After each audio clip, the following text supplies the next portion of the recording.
بسم اللہ الرحمن الرحیم۔ السلام علیکم ورحمۃ اللہ وبرکاتہ۔ عابد راجہ چینل کی طرف سے آج میں اپنے دوستوں کو رسول اللہ صلی اللہ علیہ وآلہ وسلم کا ایک فرمان بتاؤں گا، آپ دوستوں نے اس پر ضرور عمل کرنا ہے۔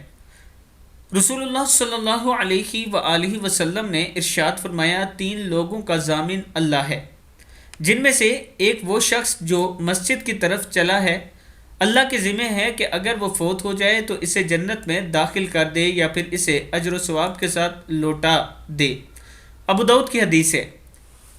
3 لوگوں کا ضامن اللہ ہے، جن میں سے ایک شخص وہ ہے جو مسجد کی طرف چلا، یعنی نماز پڑھنے کے لیے مسجد کی طرف چلا، اور اگر فوت ہو گیا تو اللہ تعالیٰ اسے جنت میں داخل کرے یا پھر اسے اجر و ثواب کے ساتھ لوٹا دے۔ ابو داؤد کی حدیث ہے۔